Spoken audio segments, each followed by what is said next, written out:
you have to treat people good. You have to treat people with respect. If you want people to stay and believe in the same thing and have the same vision and show up to work every day as excited as you are, you've got to treat them great.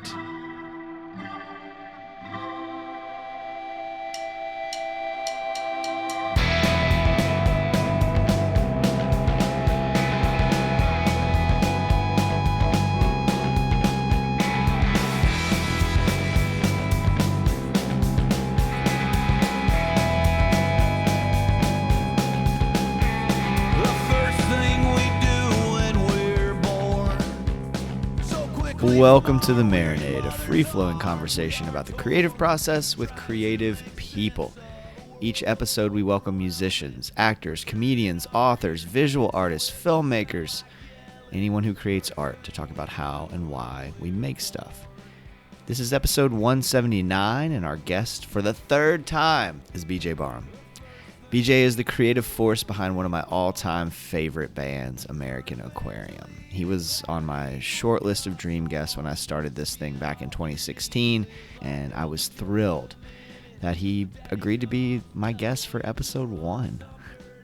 This is 179, y'all. I can't believe it. I'm so grateful. American Aquarium released perhaps my favorite of their albums, The Fear of Standing Still, earlier this year. BJ is a man who's dedicated to his craft, and each album showcases the growth he and his band have attained. He's an inspiration. I'm honored to have gotten to know him a little bit over the years, and everyone, it is my true pleasure to bring you, for the third time, my conversation with BJ Barham. Rejection rears its ugly face. How the hell this happened? Tried to dam the river, but the damn thing kept collapsing. First thing we do when our hearts break. A sermon of your tears are merely preaching to the choir. Life's pals with pain and it's okay to be a bride. Right where you are.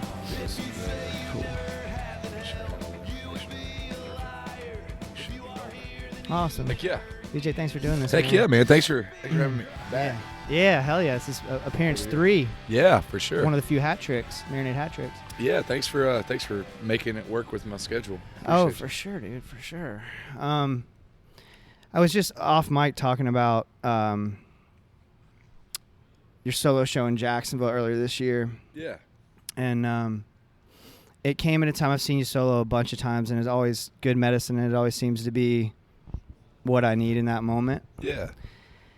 In that time, I was like a month and a half removed from the end of a 10-year relationship, partnership with a home and the dogs and I've the got whole a couple bit. songs about that. Yeah, you do. And I was sitting there, and it was like a really tough time in my life. I was drinking way too much. I was like not knowing what to do, struggling hardcore, and I was like, fuck it, I'm just going to go see BJ play and stay to myself, and stay by myself in San Marco.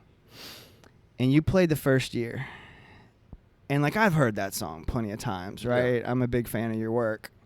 But that moment, dude, just put everything in perspective. And I truly believe that this first year, which was just a year ago Friday. Oh, wow. I really believe that moment with that song helped me get where I am right now, to where I can manage. It's funny how songs find you in those places, like songs you've heard before, or songs that, the universe throws them your way at these really important times. Like serendipity is a real thing. Yeah. And I truly believe that. And I truly believe that you can hear a song 1,000 times, and then you hear it a certain way one day, and it completely changes everything. Yeah. I'm glad that it was one of my songs that did that. Usually, for me, it's a lot of other people's songs.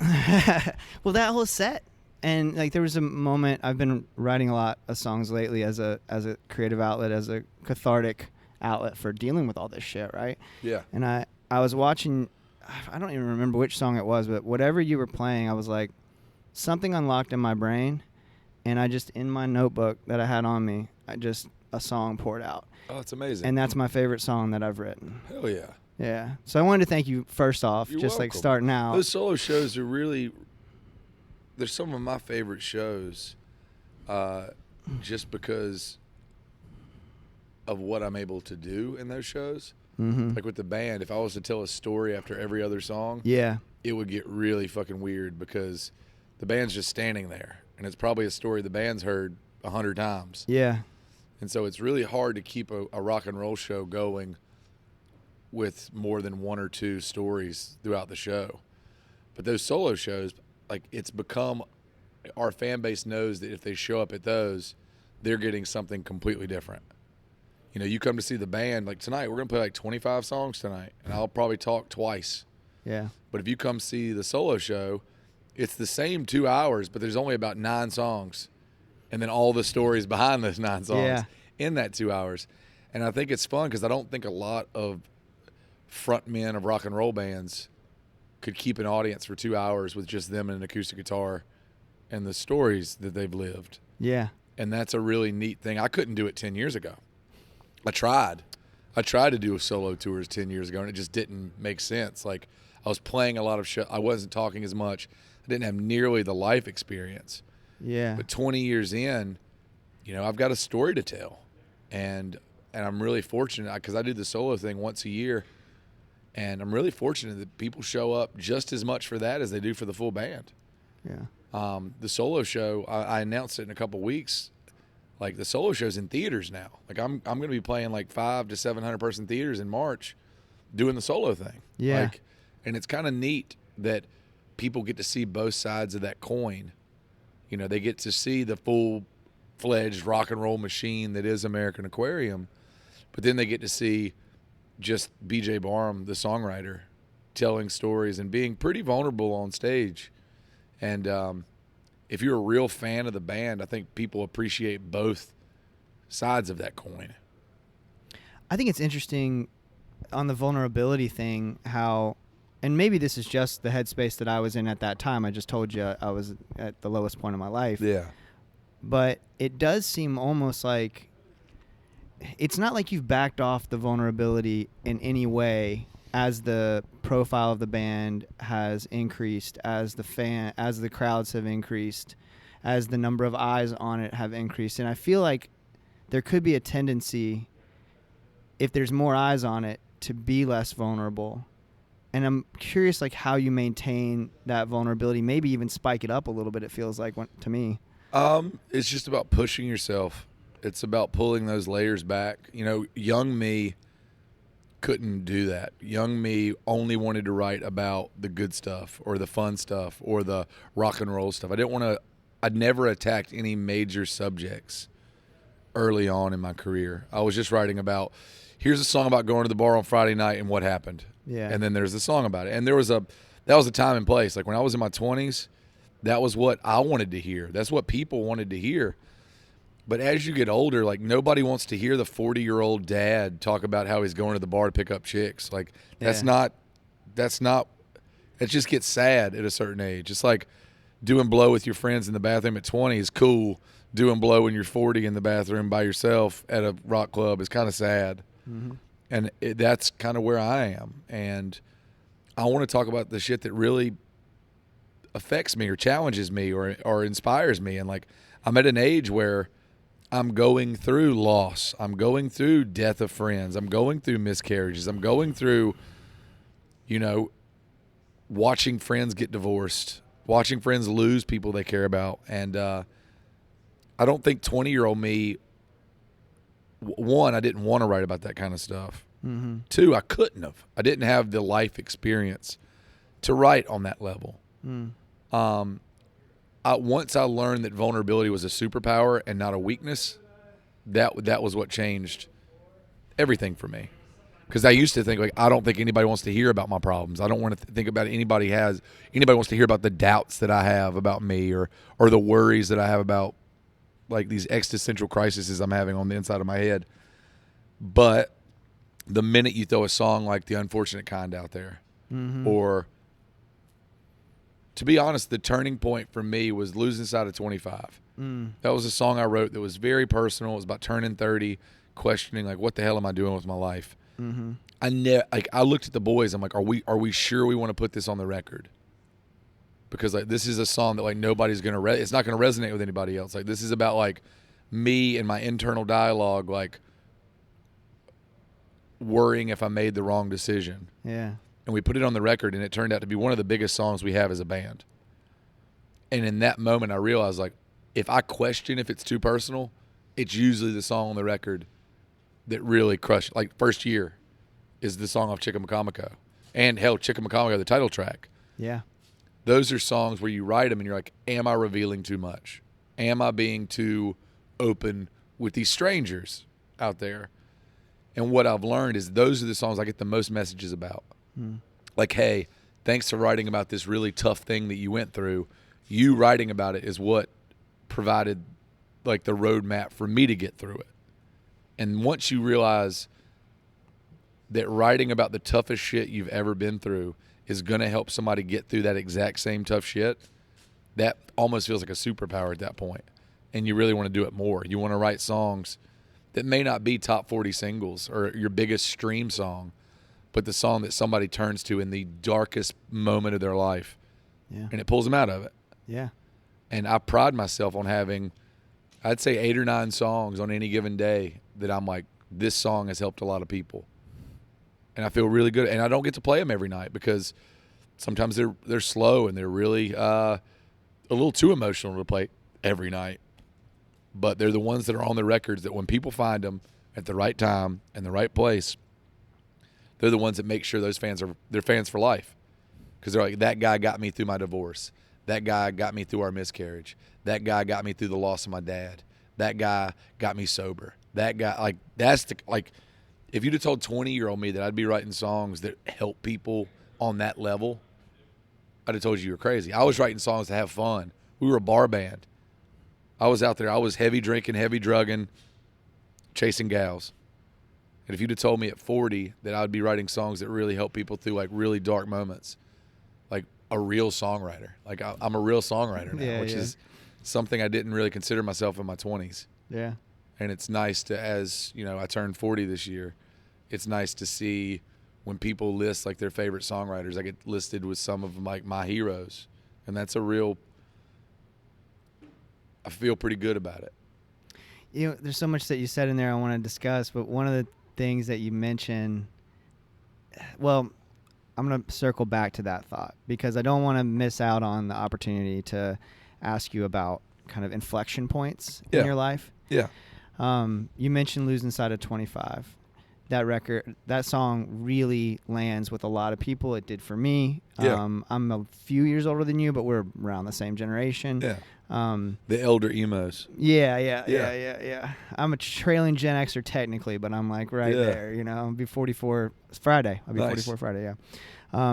So that song, I think about Things Change, and I think about Rockingham and then Things Change, right? Your solo record and then the record with the new band, or at least the record you toured with the new band. That was the record with the new band. Okay, cool. And then I think about this new one that I absolutely love, and it feels to me, it was an interesting moment I had the other day with my friend Jen. We were listening to The Fear of Standing Still, and we were just hanging out. It was kind of in the background because I'd listened to it 25 times getting ready for this, and so I just had it on again, you know? Oh, yeah. And she goes, is this, because she and I went on the your Great 48 tour, we saw you. Oh, yeah. In Jacksonville. And she's like, is this Rockingham?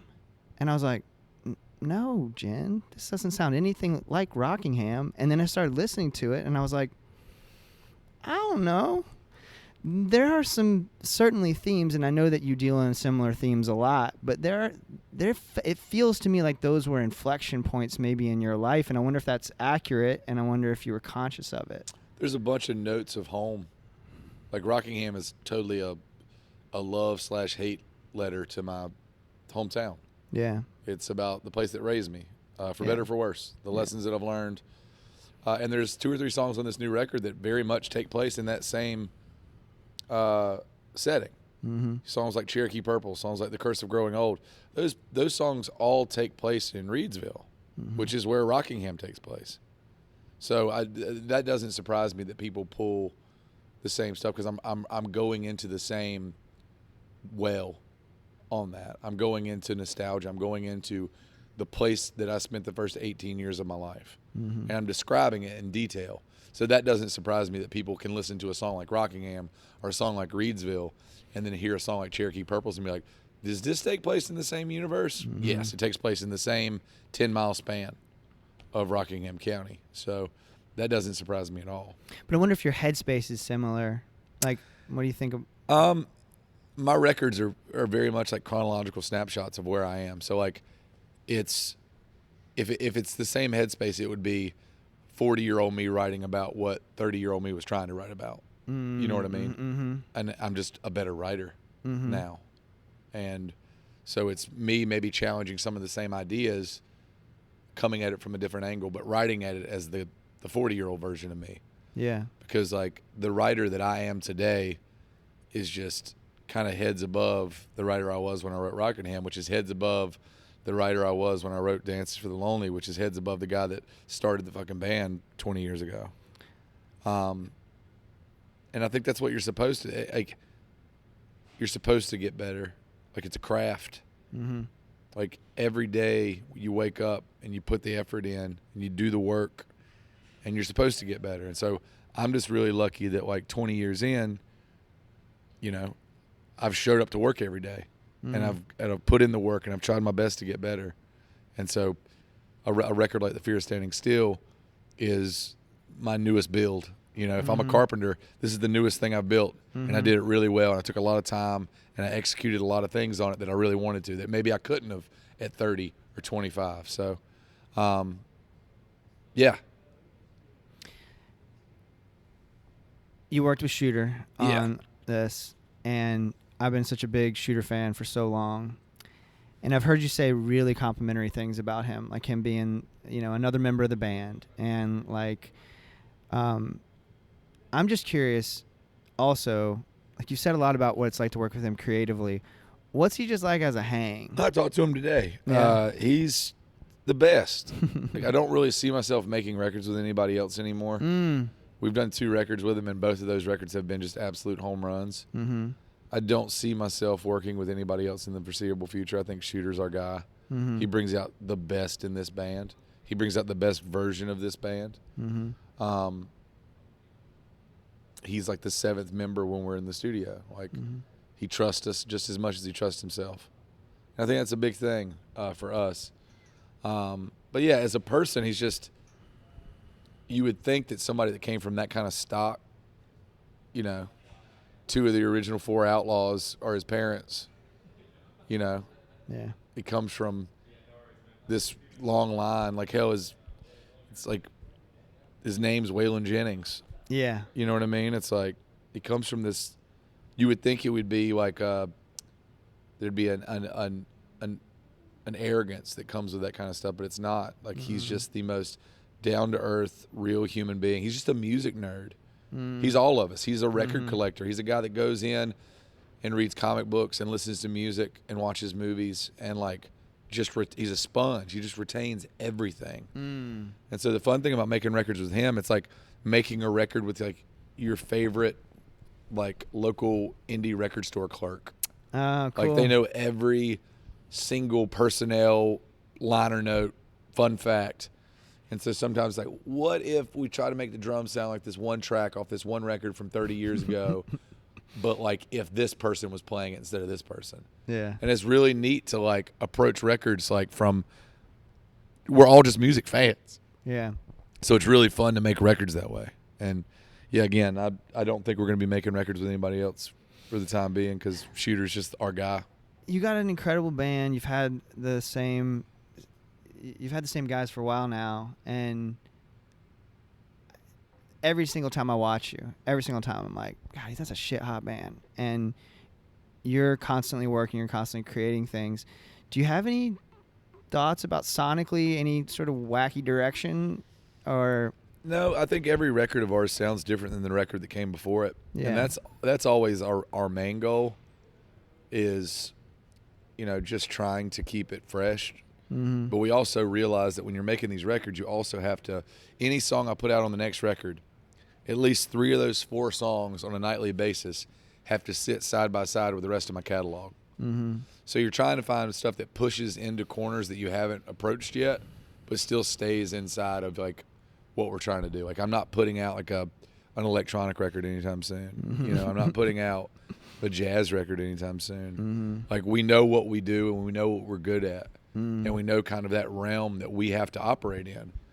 And so we try to push as much of the putty or the clay into the corners as we can. But we very much know what American Aquarium is. We have a very distinct sound. Yeah. Which is a shit hot rock and roll band with a songwriter fronting it. Yeah. So at a certain point, the songs are always going to be out front. The songs are going to be the important part of what we do, but it's just backed up by a really great rock and roll band. Yeah. Like those boys spend most of the night not flexing, but the minute they need to flex, they show you why they're fucking good. Yeah. Like I stand in front. That's a machine that I get to stand in front every night. And my only job is to not wreck it. It's just to keep it in between the ditches. They are such a good band. I've had the same band now for 7 years, and they are just absolute monster players. And there's something to be said for, in that 7 years, you know, we've played over 1,000 shows together. We're tight. We know each other. We play about 80% of the catalog. Like they know everything.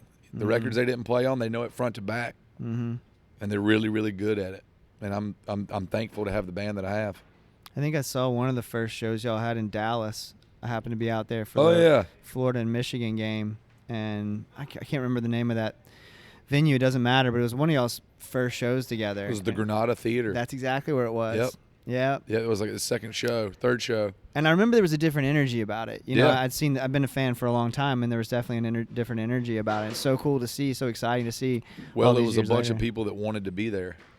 You know, it was a band that was excited to play together. It was a band that everybody's mind wasn't somewhere else. They didn't hate their job. They hadn't been run into the ground from a decade of 300 shows a year. Yeah. This was a fresh band. They also had a boss, a front man that was clear-eyed. They also had somebody that had never gotten drunk and told them they were worthless. They had a guy that never got drunk and told them they were easily replaceable. Like, you know, like there was such a I got sober in 2014, but the guys in that in the old, we call them the old band.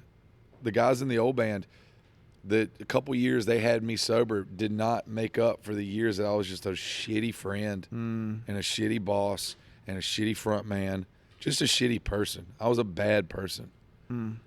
And a couple years of sobriety and trying to get better didn't erase any of the ill will that they had toward me or the project.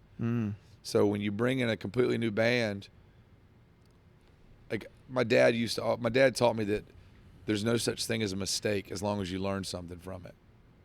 And then it's just a lesson that you had to learn. It wasn't a mistake. That last band was a lesson that I had to learn. That last band was a lesson that I had to learn, which is basically you have to treat people good. You have to treat people with respect. If you want people to stay and believe in the same thing and have the same vision and show up to work every day as excited as you are, you've got to treat them great. You have to let them know on a daily basis how much they mean to you and how much of a part of this operation they are. They are not replaceable. They are not just a piece in the machine. They are the machine.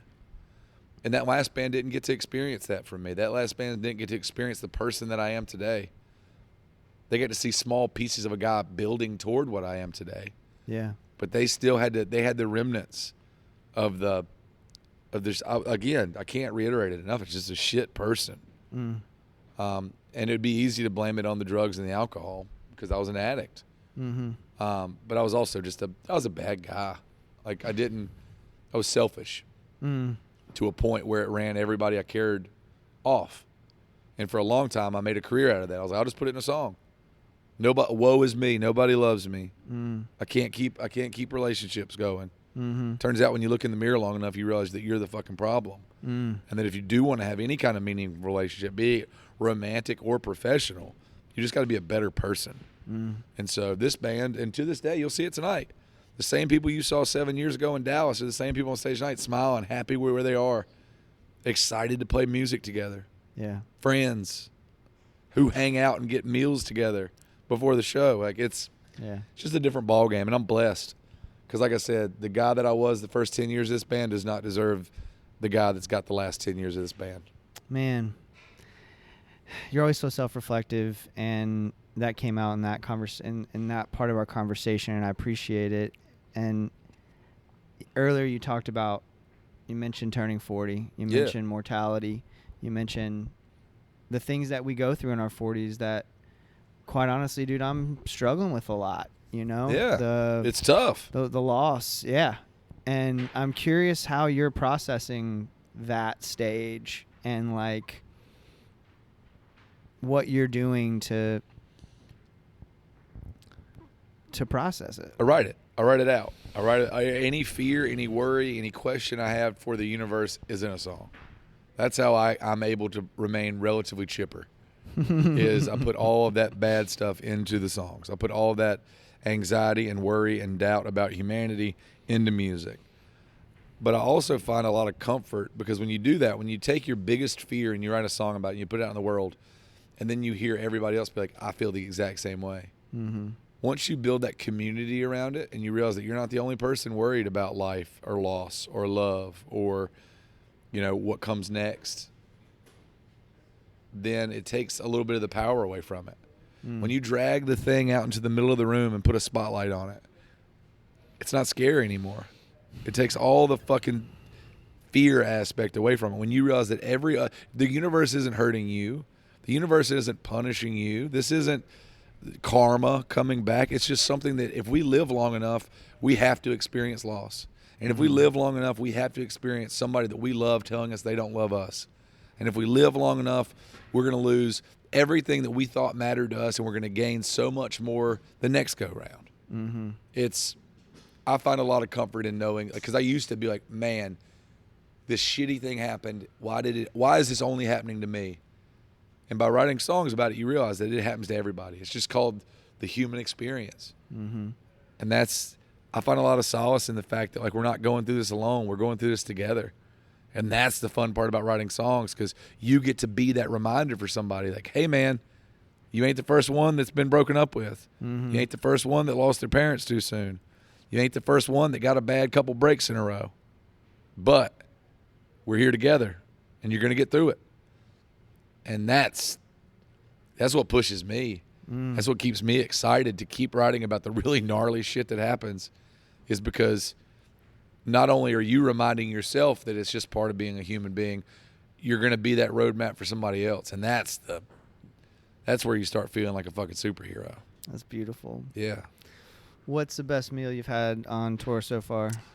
Man, I haven't really eaten much on this tour. I've been laying low and just eating around the venue. We're going to be in Texas in a couple days, so I'll do my fair share of putting a hurt on something. Mobile's tomorrow, so I'll have some seafood tomorrow somewhere. But when we get to Texas, Houston, New Braunfels, and Austin, I'll eat my fair share and barbecue for 3 days. I'll do a hurting on it. But I'm trying to think. Today I had like a little coffee shop pastry. And I'll probably go somewhere within walking distance for dinner. But yeah, nothing too exciting this tour. Let's see. We were in Atlanta. Then we were in Greenville. Yeah, it's been really laid back. So there was another question that I skipped over that as you were talking I was thinking about, which was earlier we were talking about the difference between the solo show and how you're able to say so much, and you only play 9 songs maybe, but you have all these stories, and that's a different experience from the band experience. I mean, last night I went to see Nickel Creek and Lord Huron and Casey Musgraves. Jesus, that's a monster gig, dude. They played the arena here in town. That's awesome. Yeah, and my friend was like, you know, I really like. She was just saying how much she appreciates banter and stories in between songs and that kind of thing, and it was interesting to me to watch those 3 bands in a row. Yeah. Of course, they have different roles in the show. Yeah, that's 3 very different sounds. 3 very different sounds, 3 very different roles, periods of time they're up there, right? I mean, Chris Thiele, I could listen to talk for, a whole set, right? but it was really interesting to me how Casey, who's this megastar, how she was able to weave conversation into it. And I'm curious, how is it a feel thing for you? Are you thinking about how much you're going to say on stage, or is that something that you practice? Yeah, you got to be a really bad storyteller before you're a really good storyteller. Same thing goes for banter. You got to be bad at it. You got to take the shots and learn what works and what doesn't work. You got to learn what stories work and what stories don't work. And then once you get a good story, then you start trimming the fat off of it.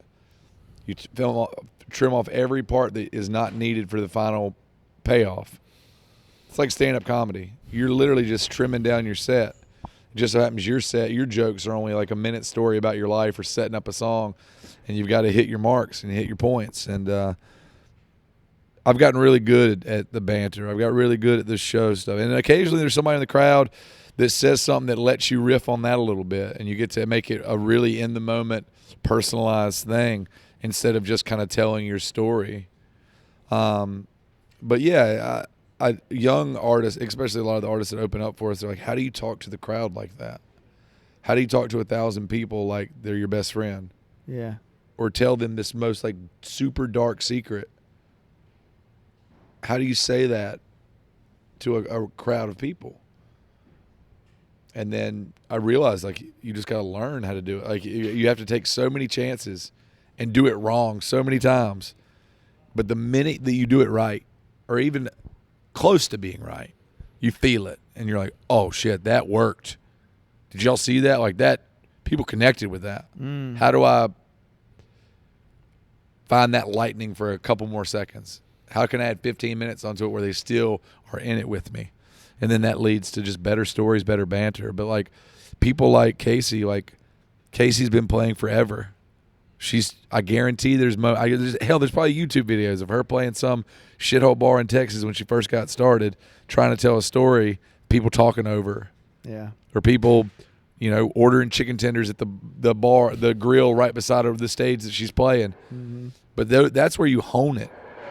There's so many people these days that don't want to put in the work and play the shitty shows and do the work to get to the spot where you can be in a stadium. And to those people, like, they're missing out on that's the school. That's where you learn how to do it. Like, you learn how to deal with a rowdy crowd. You learn that the only way to truly make a crowd shut the fuck up is give them something they don't feel comfortable talking over. Like, so many people are like, the crowd wouldn't shut up while I was playing. Maybe you need better songs. Maybe you need better stories. Maybe you need to not take so long in between tuning your fucking guitar. Like, every young artist wants to blame, I lost the crowd because they were shitty. No, the fuck they weren't. Because I'll show you when I go on stage. I'll show you. It's not the crowd. They know how to shut the fuck up. If it's something worth shutting the fuck up for. That was the hardest lesson I had to learn, was playing in front of people and them talking. And me being like, why the fuck won't they shut up? And finally, one person, I think they were trying to be mean on Facebook. I was complaining about how loud a crowd was. And some rando, anonymous Facebook person was like, maybe if you gave them something worth watching, they wouldn't talk through it. Holy shit. Or something like that. Like, trying to be an asshole. Yeah. But that was like the biggest advice I ever got. I was like, you know what? Like, that's true. Like, when I go to see like an artist that I'm in love with, the last thing I think about doing is talking. Yeah. Because I'm enthralled. Yeah. And it was about delivering a performance that made people say, I don't feel comfortable talking right now because I don't want to mess this up for anybody. That's a hard fucking pill to swallow when you're 25 and you're wondering why the whole bar is talking while you're playing that one really special song about that one really special thing. Maybe it's not that good. Maybe you need to get better at it. Maybe you need to have a better story that leads into it and lets people know how special that song is without you having to say, can y'all please be quiet for this one song? It's really special to me. Have a story that sets it up. A minute story that sets the fucking tone to where nobody's even going to think about talking the minute you start playing that song. That's how you get people to fucking listen. That's a lesson I wish I had learned earlier. I wish that asshole on Facebook had told me day one, give them something worth shutting the fuck up about, Yeah. And young artists don't want to hear that. Because At 25, I wanted to think that my shit didn't stink. At 25, I had it all figured out. I'm writing great songs. The fuck you are? Unless your name's John Prine or Guy Clark, you are not that good at 25. I hate to break it to you. Hard lessons. Yeah. And I'm glad that I had to learn them the hard way, because fast forward 20 years and here I am, and I feel like I've still got so much more to learn. But Okay, I was going to ask you that, like if there are other hard lessons you feel like might be on the horizon. There always are. There's always growing pains anytime you move into anything. Like we joke, like touring now is embarrassingly comfortable. Touring is not this like it used to be. We used to knock down, drag out in the van, trailer, all that good stuff. And now it's embarrassingly comfortable. So I'm sure as the band grows, as we get more and more into this thing, like I'm sure there's going to be lessons that we need to learn. Yeah. But I feel like we're pretty equipped to adapt. Yeah. We're very, very adaptable band. So anytime something gets thrown our way, a little cog gets thrown in there, we usually can get around it pretty quick. So I kind of welcome the challenges these days. Hell yeah. Well, you may remember what we usually end on is what you're getting down on, the art that has you inspired at the moment. Man, Willie Carlisle's new record this year is really great. My record of the year is John Moreland, The Visitor. Same. The Visitor record is fucking perfect. MJ Linderman, I love his new record. I love that Wednesday band that he was a guitar player for, but his new record, that Wristwatch song is so fucking good. I'm trying to think. The new Sierra Farrell this year was really, really great. I just love her voice. She could sing me the fucking phone book, and I'd buy 10 copies of it. Yeah. I'm putting out my top 10 list here in a couple weeks. I'm sure I missed a couple things, but Yours sounds a lot like mine. yeah. It's I've got probably 20. I got to whittle down to 10. But what are you reading? I just finished The Cabin by Wright Thompson. Oh, I have it on my coffee table. It's very, very good. Yeah. Somebody brought me a new book last night, and I'm gonna jump into that pretty quick. So okay. But yeah, I just finished that last week, and it's heavy, but it's really good. Yeah, I'm looking forward to reading it. Hell yeah, man. Well, dude, this has been such a pleasure. Yeah, thanks for taking the time, man. I appreciate you guys coming and chatting with me before in between sound checks. Yeah. Oh yeah. Rock and roll, baby. Hell yeah, man. Thanks for having me, All right, brother. dude. Thank you. Thanks, man. That was easy. Great as always. Ears. Yeah, I'm pretty happy with that one. Yeah, that's good.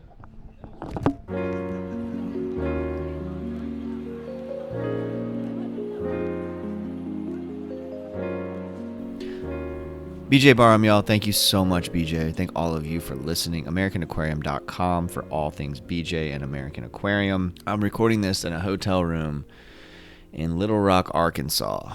I road tripped up here from Orlando, Florida, which is about, for those of you who don't have a sense of the geography of the South, it's a 13 to 14 hour drive, depending. I broke it into two parts, but I came up here to see Mike Cooley from the Drive-By Truckers and got to meet him briefly. We didn't chat or record or anything like that, but I just came up as a fan, and I've been reflecting a lot over that time I came up here by myself. Just how lucky I am to make this show. Thank y'all. Thank y'all so much for these opportunities. If you like what we're doing, I'm documenting all of this on Instagram, this trip I'm taking right now, but also doing some special things over on Patreon. So I'll get to that in a minute. In the meantime, marinadepodcast.com for all things the Marinade. Follow us on the socials, subscribe, and give us a 5-star rating on your podcast app. Tell a friend about the show. These are all free ways to support the Marinade. Go do that now while you're listening, please. It makes a big difference for us and costs so little of your time and energy. Also, follow Life's Greatest Hits on Instagram so you can get updates about our not so new these days. We just released episode 5. Jordan Foley and I did. Jordan is my dear friend. We have this wonderful podcast that we love, Life's Greatest Hits. This one focused on Tim Barry and Chance the Rapper. We gave each other those vinyls and listened for a month, and then got together, talked about it. It's been so much fun to make, and the response has been incredible. Jordan was actually there to capture this moment, the moment I sat down with BJ, And Jordan's opened for BJ before. Just so grateful to have a friend who works as hard as Jordan does on his craft and is such a good, just as a person, just such a great person. Thank you, Jordan. I love you, brother. We're now 5 episodes deep on that, y'all. Plus, we have a special Superlatives episode where we talk about our favorite records that we've acquired this year. Just go follow us, y'all. Go subscribe on your podcast app so you don't miss a thing. Life's Greatest Hits. So much good stuff coming. If you really like what we're doing with the Marinade, consider joining our Patreon community. $2 a month, y'all.